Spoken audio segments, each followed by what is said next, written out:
It's Word Time with Princess. Honor comes in the place of service. The sole aim of discipleship is to be like the master and to do what he does.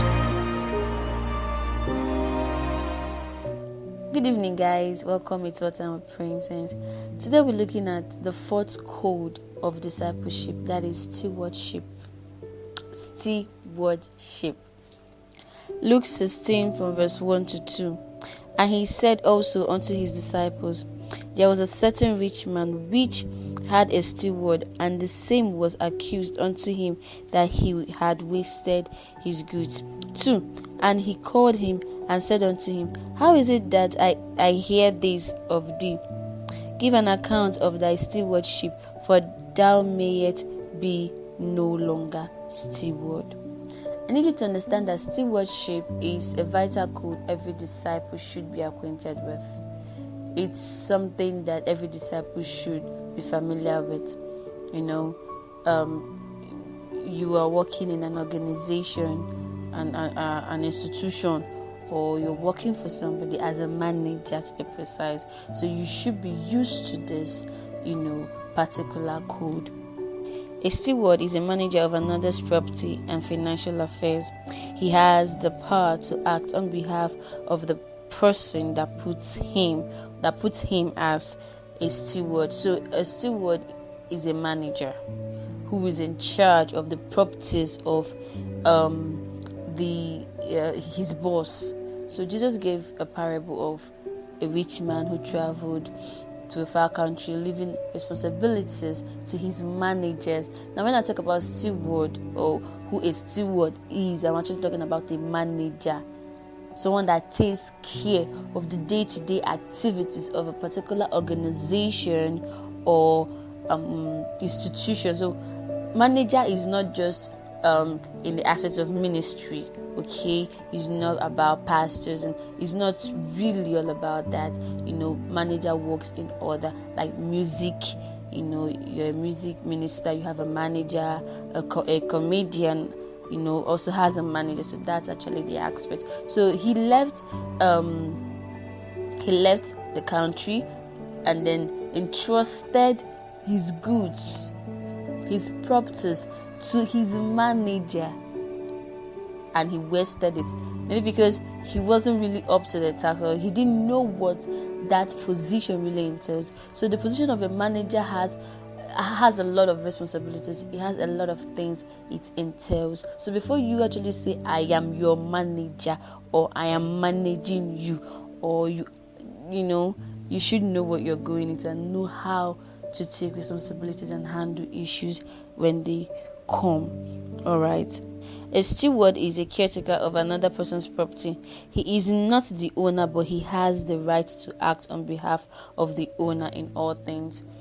Okay? He is not the owner. He is not the pioneer of that vision or of that particular business, but he has the right to act. So you are a manager. You should have the day-to-day activities of what goes on wherever you say you are managing. You should know what goes on there. You should know when to come in and where to come in, because you have the right to make some certain decisions as well on behalf of your boss. You are a caretaker. As Christians, we must realize that we are the stewards of God. Whatever we have was entrusted to us by Him for His own use. So there's nothing you have that is your own. Okay? All your potentials, your gifts, your beauty, your handsomeness, everything, your expertise, your skill is not for you alone. So, okay, imagine a music minister who goes to the studio and then, sings one powerful song. Does he keep it to himself? Does the person, he or she, do they keep it to themselves? They release it for it to minister to the lives of others, the way the Holy Spirit ministered to them, for it to also minister to others. Why? Because it is not for them to keep. So the next point you have here is the principles of stewardship. First point I have here is you are not your own. It sounds somehow, but it's true. You are not your own. We'll get that in 1 Corinthians 6:19. It says, or do you not know that your body is the temple of the Holy Spirit, who is in you, whom you have from God, and you are not your own? Alright, your body is the temple of the Holy Spirit. So you need to be mindful of what you do with your body. So most of you who join your body with an harlot, sexually and alcoholism, smoking. Now when you do all those things, and then at the end, maybe you lose your life, then you notice that you cut short God's plans for your life. Now that's the reason why He brought you here will not be fulfilled. 1 Corinthians 6:20, for we were bought at a price. Therefore glorify God in your body and in your spirit, which are God's. Okay, which are God's. You are God's property. He purchased you with His blood. He has the full right over your life and all that you have. Okay, imagine someone who goes to the market to go and purchase something. You went to go and buy goods, or maybe foodstuffs or something, or clothes. Now you bought this clothes. The clothes is yours. You purchased it, like you have a right to it. Now if someone comes now and says, I'm taking this in forcefully, you'll be like, you claim it right, because you know that this is what you bought with your money. So the same thing is with God.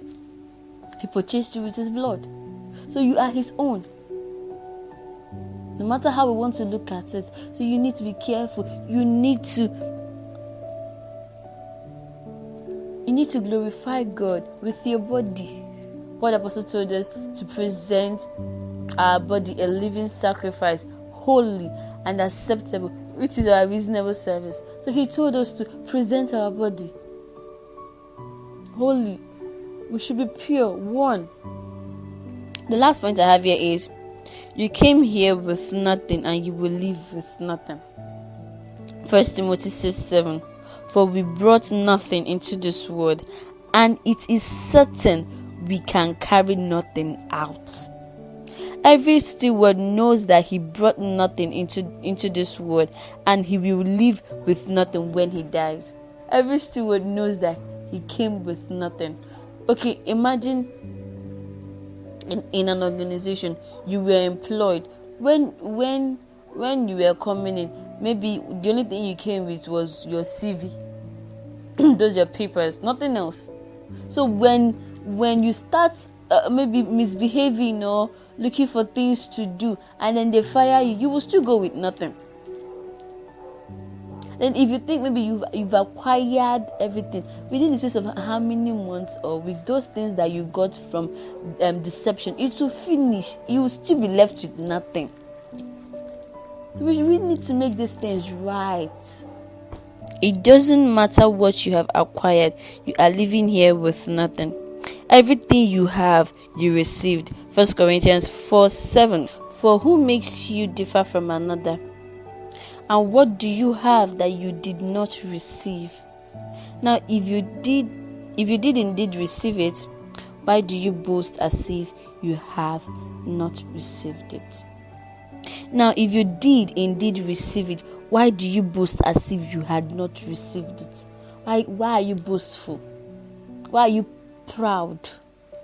Why behave like it's yours when someone gave it to you in trust?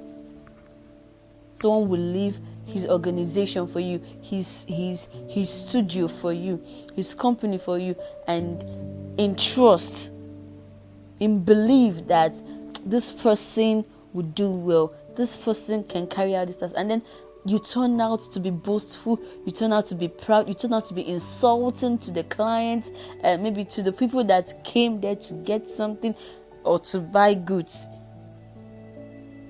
You make him lose customers. This is what he trusted you to do. Please always remember this. Always remember that you are nothing, but what he gave you made you something.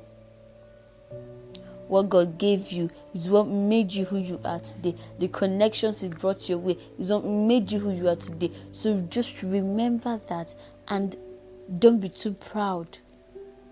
Don't be too boastful of anything, because this world is nothing. be respectful, add value to the things you do. Because vision without value is empty. Thank you so much for your time. Thank you. Don't forget to like, share, comment, and subscribe to my YouTube channel. God bless you. It's Word Time with Princess. The biggest prophecy that will determine your future are your friends. Show me your friend and I'll tell you who you are. Every Sunday by 5 p.m. Follow us on this social media platforms: Facebook, Princess Chidiera Job; YouTube, Word Time with Princess. We inspire you to a great height.